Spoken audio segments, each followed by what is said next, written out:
Vous écoutez Jeux d'ombre, le podcast de parties de jeux de rôle dans l'univers Shadowrun, produit par Ombre Portée 2.0. Ils regardent d'agir. Alors, normalement, ils seraient surpris, ils n'agiraient pas, mais comme ils ont du réflexe boosté, ils auraient le droit à 2 attaques tourcides, donc ils ont le droit qu'à une. Lui que vous allez cartonner, lui, il va prendre sa maîtrise en Ingram à son tour et essayer de vous cartonner. Il n'est pas trop inquiet de l'elfe qu'il a raté. Il sait pas où est le mage, parce que j'imagine que Weasel est resté en retrait. Donc, il va cartonner le nain qu'il a tasé, donc il va cartonner DMG. Alors, combien il a de dés pour cartonner le DMG? Donc, on a 6, 11, ça fait 12. Hop, ça fait 12. Ploup, c'est parti. DMG, je te laisse faire ton esquive. Quelqu'un peut me rappeler comment on fait une esquive? J'ai pas l'habitude. C'est logique plus agilité. Ça va, il y a logique. donc 7 dés, non, c'est ça? Ok, je révèle mon jet de dés. Alors, ouais, j'aurais pas dû le relever avant. J'aurais dû dire est-ce que tu veux tester la chance, mais bon, voilà. Est-ce que tu veux tester la chance? T'as deux. Ouais, j'ai pas envie de mourir. Ouais. Il a l'air d'avoir un truc très dangereux.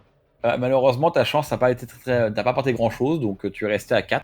Donc ça fait 2 succès de marche pour lui, donc je crois que tu te prends 8 P, sachant que tu retires évidemment ton armure d'abord. Hein. Tu retires ton armure et tu te prends donc 2 P. Je suis donc très heureux d'avoir un manteau renforcé. Du coup, il te reste encore 1 point d'armure. Donc cette première rafale ne t'a pas fait trop mal. Alors c'était le garde numéro 1, le garde numéro 2, celui qui est près de la cuisine, qui voit l'esprit à moitié est en train d'essayer de lui foncer dessus. Va essayer de cartonner l'esprit, mais bon, déjà, on va pas se mettre avec les jets de dés parce que il aurait du mal à faire mal à un esprit. Donc du coup, je vais juste faire systématiquement, il y a l'esprit qui est dessus, puis il sort sa mitrailleuse et il cartonne l'esprit qui se prend plein de balles, mais ça n'a pas beaucoup d'impact. Et en fait, ce qu'il essayait de faire en cartonnant l'esprit, c'est d'appeler à l'aide par la matrice, mais bon, il y a un mec qui a dézingué l'antenne. Et donc c'est une nouvelle narration. Alors c'est à vous de jouer à nouveau. On va donc commencer cette narration par Weasel. Que fais-tu? Moi, donc si je comprends bien, il y en a un qui essaye de s'attaquer comme un bourrin à l'esprit sans succès, ouais. Et l'autre qui est quand même bien amoché, mais qui essaye de nous tirer dessus quand même, quoi. Voilà, ouais. Et sur lequel tu as déjà lancé un sort en fait. Celui que tu as déjà attaqué est encore debout en fait. Ouais, ça. Et du coup, je vais relancer. Là, je vais refaire la même. Pour la même heure, recommence.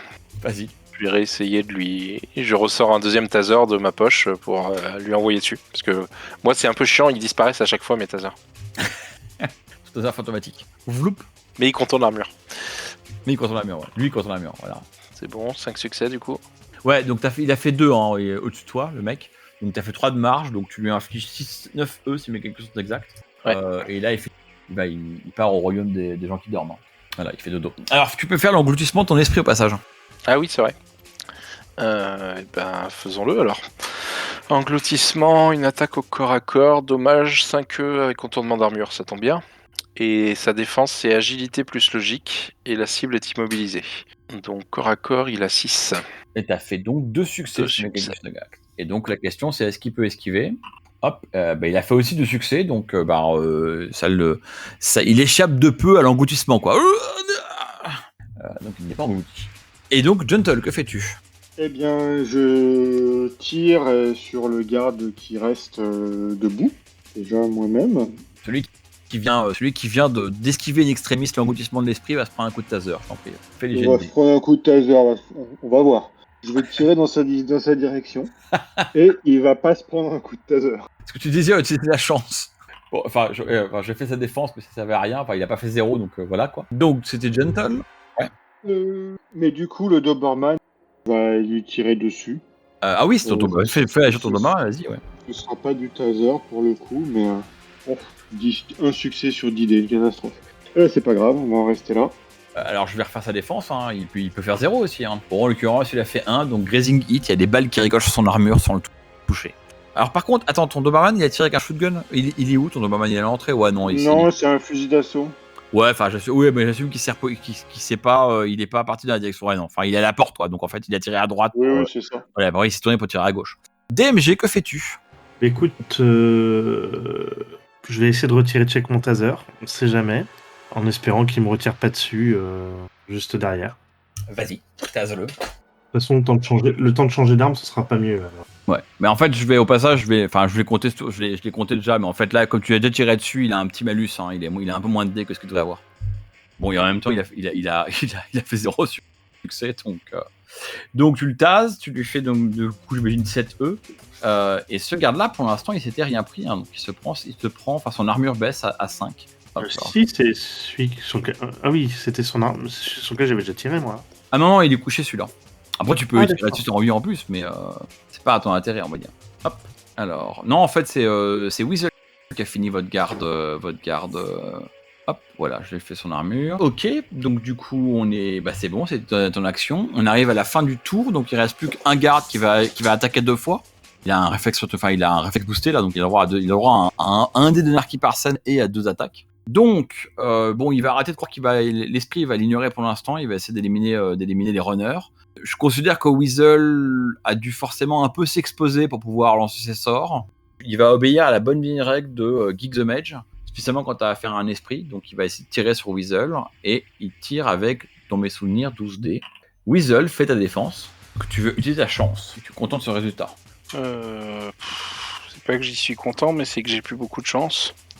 Donc, à part si je peux utiliser ma réplique regardez-moi, vous pensez vraiment que je pourrais être dangereux, mais je crois que ça va pas passer. Non, là, voilà. Mais bon, la bonne nouvelle, c'est qu'il a fait 3 succès comme toi, donc en fait, il y a quelques balles qui t'effleurent, mais tu restes indemne à cette attaque. Par contre, il enchaîne une seconde rafale, parce qu'il va avoir 2 attaques. Hein.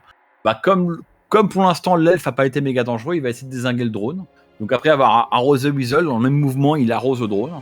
Donc je laisse le drone faire sa défense. Et tu es satisfait de ce niveau de défense? Ouais, 4 succès sur 10 dés, c'est pas mal. T'as eu raison, il a fait 2, donc 2 succès de marge. Hein, donc effectivement, le drone fait un boum, se déplace pour esquiver le drone de la rafale qui ricoche sur ses parties renforcées de toute manière. Ouais, et comme j'aime vraiment pas qu'on s'en prenne à mes drones, j'utilise un point d'anarchie pour riposter. Vas-y. Et pour lui retirer dessus immédiatement. Avec 4 succès. Un excellent usage de riposter. Alors attends. Enfin, de point d'anarchie. Donc il a fait 2 succès, donc je vais le faire afficher pour vous. Donc tu lui fais 2 de marge. 10 P. 10 P, et ce garde-là, bah, il a plus d'armure, donc il est à 0 en armure. Et il commence à encaisser des dommages physiques. Du coup, il est à 5 en dommages physiques, donc il a mal. Voilà, et bah du coup, la riposte, c'est une action en plus, grosso modo, dans le jeu. T'as riposté ça? C'est une action en plus, exactement. Ouais. En fait, j'aurais dû dépenser leur point d'anarchie, parce qu'il y en avait chacun un pour riposter. C'est pas t'es malin. Mais bon, c'était l'effet, vous allez déranger pendant que vous avez mangé, donc voilà.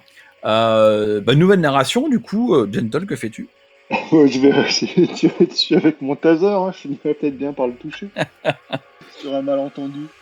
Youhou, 2 succès, magnifique. Alors attends, je vais faire son esquive.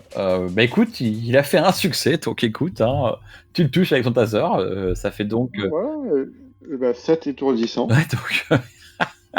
Alors, il est quand même de moins en moins frais, hein. 7 étourdissants, 5 en physique.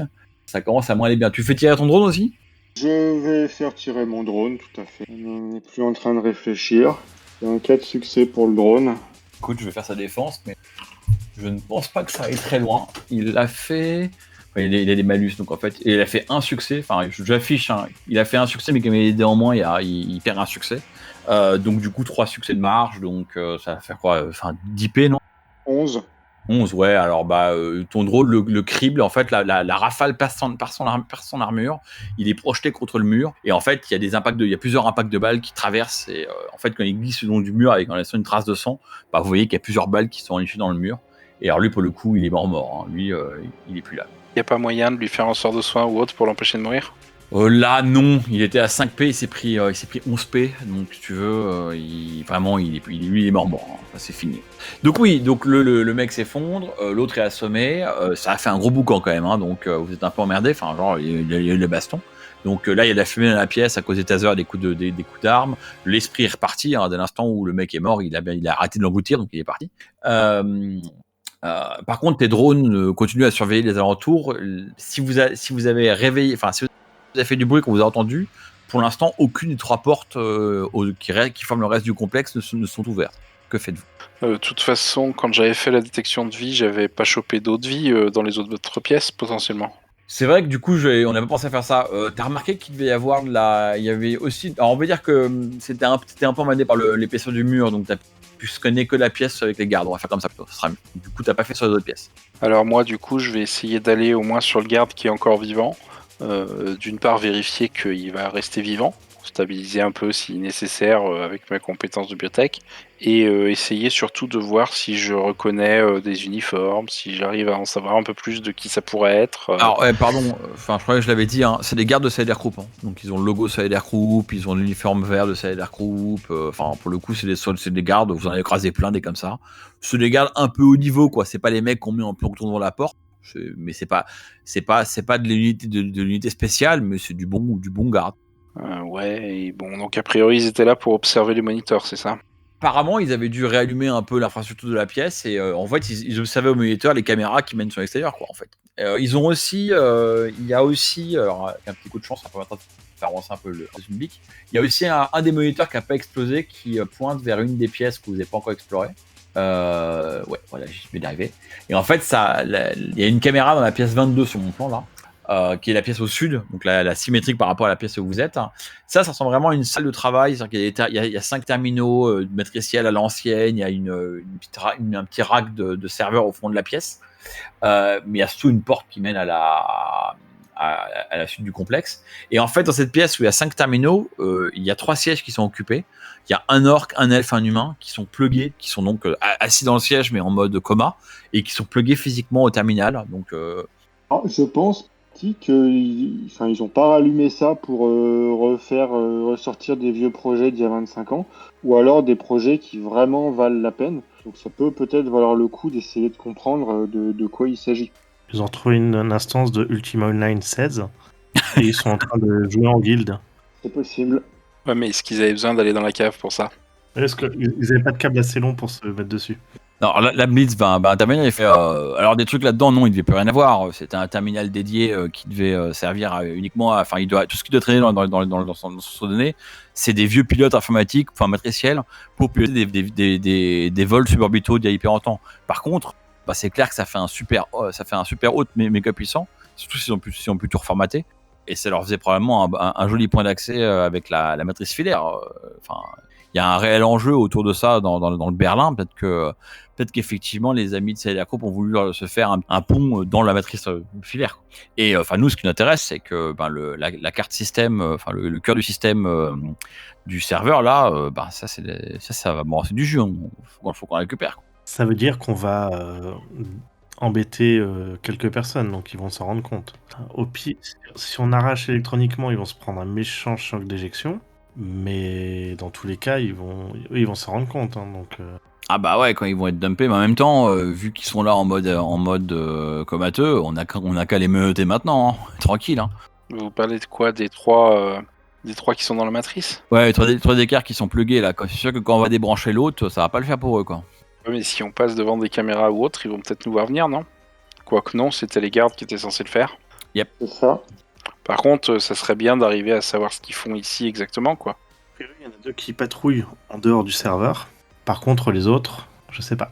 Le troisième, à mon avis, il est parti en exploration de la matrice filaire, voir ce qu'il peut repérer et aller piquer et hacker pour Cyder Group. Mine de rien, je vous dis, ça forme une plateforme de matricielle de combat. Hein. Imaginez que... Alors, là, je vais parler en termes de Shadowrun 5. Imaginez qu'ils n'ont pas accès généralement à la matrice filaire, parce qu'elle est trustée par pas mal de réseaux secondaires. Et là, ils ont un hôte niveau 11 connecté au réseau local. Donc, ça leur fait une super... ils ont un petit tank matriciel, quoi. C'est pour ça qu'on a commencé à dire... c'est pour ça qu'on a entendu dire qu'effectivement, le nœud était réapparu sur les réseaux filaires. Et en fait, je sais pas très bien ce qu'ils font, mais à mon avis, rien de bon pour nous. Et quand il dit pour nous, il parle des gens dans les quartiers alternatifs, en général. Moi, c'est comme ça que vous comprenez son sous-entendu, j'y arrive. Ouais, sachant, je rappelle qu'il y a toujours... toujours. Je suppose qu'il y a toujours le sprite dans la caméra qui est relié au serveur. Donc dès qu'on va débrancher, nos petits copains qui surveillaient l'autre fois et qui surveillaient également les mecs en moto seront au courant de ce qu'on fait. Le Blitz, fait attends, c'est quoi cette histoire de mec qui vous surveille là? J'avais compris qu'il y avait un sprite, mais tu sais pour qui il bosse ce sprite? C'est quel techno qui a envoyé ça? T'aimes pas la manière dont il dit techno? Et je sais pas. Par contre, il était en train de surveiller le dépôt. la décharge où on est déjà allé chercher du matos. Cette révélation semble beaucoup préoccuper Blitz. Il n'est pas qui prend un instant pour réfléchir et dit bon, dans tous les cas, ça veut dire qu'il y a intérêt à pas traîner. On risque d'avoir de la visite. Allons choper le matos. Et la décharge ou les ferrailleurs qui étaient surveillés? Il y avait un sprite juste quand on arrive au niveau de l'hôte avant de plonger dans les fondations. Et après, j'en avais vu un également sur le comlink de celui qui balançait des infos. D'accord. Et après, il y avait des technomanciens qui surveillaient les motards qui étaient ça. venus faire les malins. C'était là-dessus que j'étais resté, moi, mais bon, ouais, ok. Ouais, bon, on verra ça quand on sera au calme. Là, on est en mission, les mecs. Bon, du coup, qu'est-ce qu'on en fait de ces trois? On essaye juste de les assommer comme on a fait pour celui-là. Donc, je montre celui. Du coup, j'assume qu'il est à peu près stable, qu'il fait juste dodo, quoi. Ouais, bah tu l'as assommé, il récupère, il s'est pris 2 éclairs à tous les sens dans la tête, hein, donc il est fatigué, tu lui as collé ce qu'il faut pour qu'il ait moins mal à la tête quand il se réveille, et bah ils ont des menottes, hein, donc t'as pris ses menottes, tu l'as menotté, t'as enlevé son arme, il va se réveiller la gueule par terre, mais en vie. Bon, Et a des- priori, des éclairs, vous pensez ouais. qu'il n'y a aucune raison d'essayer d'interroger, que ce soit lui ou les trois autres? Alors déjà, les trois autres, on va les menotter. Parce que si on en éjecte un, que ce soit avec un taser ou quoi que ce soit, à la vitesse de la matrice, les autres vont sortir avant qu'on puisse s'occuper d'eux. Ça, c'est la première chose. Pendant qu'on regardera pour démonter le matos, si tu veux les interroger, tu peux. Par contre, n'oublie pas qu'ils t'auront vu. Effectivement. Mais c'est pour ça que je demande si vous pensez qu'on a des choses à en tirer ou pas. On pourra toujours les interroger. Je veux dire, on peut leur bander les yeux aussi, mais Franchement, moi, j'ai compris que vous étiez détendre, hein, mais personnellement, moi, je leur connais une balle dans la tête et on passerait à autre chose. Hein. Ces mecs-là, à la moindre, on leur donnera la moindre chance de nous niquer. Enfin, je veux dire, c'est des fils de pute de corporatistes, quoi. Qu'est-ce que vous espérez qu'ils vont faire, quoi? je sais pas. Justement, je me demande si on pourrait pas avoir plus d'infos, quoi. Après, encore une fois, au risque de me répéter, leur mort nous apportera rien. Non, mais cherchons la carte dont on a besoin, ils sont attachés, ils nous embêtent pas, et puis voilà. Ouais, on va déjà commencer par ça. Alors, est-ce que du coup, vous prenez quand même 2 secondes pour les attacher, histoire que s'ils se réveillent ou s'ils se déconnectent de la matrice, vous n'allez pas emmerder? Ah oui, on attache les 4, oui. Je propose aussi de leur bander les yeux. Doit bien trouver un morceau de tissu qui traîne, quitte à prendre un bout de vêtement et pour au moins leur bander les yeux qu'ils nous voient pas, quoi. Si on veut pas qu'ils nous reconnaissent. Oui, très bien. Et qu'est-ce que je voulais dire? Est-ce que en faisant une bonne observation astrale, je peux savoir si quelqu'un est technomancien ou pas? Oui, mais il faut faire une bonne observation astrale. Par contre, les mecs dans la pièce d'à côté, ils sont plugués. Hein. Ils ont un data jack, ils sont connectés. Ça peut quand même être des commenciens. Il y en a qui se mettent des data jacks pour cacher leur nature. Mais a priori, tu peux le faire, quoi. Ouais, bah je vais quand même prendre le temps déjà de bien les observer, ne serait-ce que avant qu'ils se réveillent, savoir s'ils ont des augmentations, des choses comme ça. Et voilà, me faire un profil de à quoi ils ressemblent et de qui c'est, quoi. Donc ouais, bah alors ils sont légèrement câblés. C'est un humain, un elfe et un orc. Enfin, un humain, une elfe et un orc, pardon. Ils ont vraiment, ils ont un look enfin, en fait, comme des runners, vous êtes habitué à avoir des deckers qui ressemblent à Blitz, tu vois, ou à DMG. Eux, c'est des deckers corporatistes. Donc ouais, voilà, c'est des deckers corporatistes. Donc ils ont leur petit uniforme de Sadako avec le petit logo de Sadar Group. Ils sont tout propres sur eux. Ils ont un datajack tout neuf d'Anecry DNA Technologies. Quand tu lis leur aura, ils ont l'air d'être plongés dans la matrice. Donc en fait, leur aura ne donne pas grand chose. Enfin, si ce n'est que tu perçois qu'ils sont très concentrés. Alors fais-moi un tas de perception pour voir si tu arrives à lire leur aura au point de savoir si potentiellement c'est des technomanciens ou pas. Perception, oui, j'ai mon modificateur d'esprit mentor de toute façon. Vas-y, ouais. 3 succès, donc alors c'est pas très concluant parce que c'est toujours dur, hein. T'es jamais sûr à 100%. Tu n'as pas l'impression. À ce stade de leur analyse d'aura, tu te dis, bon, ils ont pas été technomanciens, quoi. Ils ont l'air d'être bien câblés, tous dans leur truc. Bon, après, t'as fait 3 succès, pas 5 ou 8 succès. Donc, bon, voilà. Mais apparemment, tu penses que non, quoi. Du coup, ce serait pas eux qui auraient posé le sprite, quoi. Ça semble se confirmer que ce serait pas eux, effectivement. Ouais. Après, en plus, ils ont pas de raison de poser un cracker sur une de leurs propres caméras. Non, bien sûr, mais bon. J'aimerais bien en savoir un peu plus sur ce groupe et savoir ce qui se cache là derrière, quoi. Bon, on regardera ça quand on est à la maison. On a un boulot à faire, les mecs, je vous rappelle. Hein. On n'est pas là pour faire une réunion. Hein. Non, mais pendant ce temps-là, on commence à aller du coup dans la zone en bas à gauche. C'est là où, a priori, il y a le plus de chances qu'il y ait le serveur en question. Donc vous ouvrez la porte, l'une des portes qui mène à la salle serveur, et là vous avez une gigantesque salle serveur que je vais vous décrire un peu, parce qu'elle a droit aussi à un petit description. Alors, donc dans une grande pièce avec un plafond de près de 5 mètres de haut, des rangées d'armoires de serveurs avec des tiroirs électroniques qui se trouvent, s'enchaînent les unes avec les autres. Donc en fait, il y a des serveurs et puis il y a des petits tiroirs pour remplacer des pièces s'il faut remplacer des pièces. Et tout ça, et alors au-dessus des armoires se trouvent des chemins. Alors au-dessus des armoires, on trouve des gaines de câbles qui relient différentes machines, des lignes transportant des gros câbles pour transporter de la donnée hyper vite. Enfin, c'est vraiment une grosse salle serveur comme on ne voit plus aujourd'hui. Il y a un bourdonnement infernal dans la pièce auquel vous n'êtes plus du tout habitué. Et donc voilà. Et en fait, au fond de la pièce, comme indique le plan, il y a une sorte de grosse unité centrale. Et alors là, enfin, c'est limite s'il n'y a pas de la bave à la bouche de Blitz, quoi. Il fait ah, ça y est. Une motherboard CPU 744 machin, j'en ai pas eu depuis 15 ans. Quelle beauté. Et puis là, il enjambe les câbles pour se diriger vers le CPU avec l'œil avide et beaucoup d'excitation. Qu'est-ce que vous faites? Et bah, je vais l'aider à démonter ce truc-là. Hein. Eh bah vas-y. Pareil, hein. Je pense qu'à 3, on ira plus vite.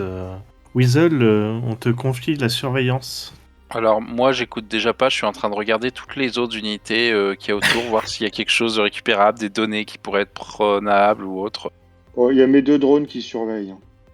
Alors, ceux qui aident Blitz vont faire un test d'ingénierie.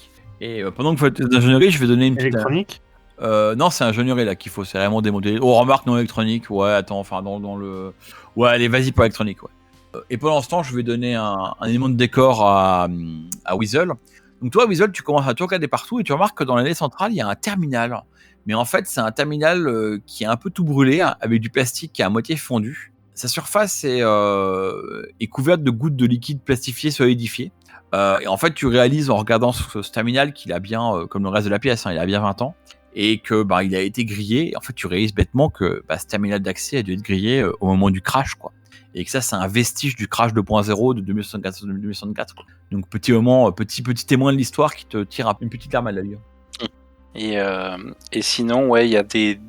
Bon, ce ne serait pas des disques durs, mais enfin, parmi les serveurs, des moyens, des trucs de stockage qui pourraient contenir des infos intéressantes ou... Parce que eux, ils veulent de la puissance de calcul, mais moi, je me dis que des infos, ça peut toujours être utile.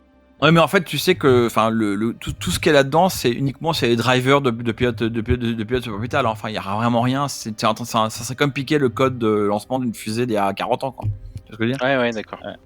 Et en plus, il y a le problème que toi, c'est un peu comme si tu demandais à un de tes gosses qui a grandi avec un téléphone portable dans la main d'extirper une disquette floppy 5 pouces 1 quart d'un vieil ordinateur, quoi. tu vois le gap, quoi. Il y a vraiment un vrai gap technologique. Ah, justement, je suis curieux de voir ces vieilles technologies. Weasel est curieux de tout, donc ça l'intéresse aussi, quoi. Ouais.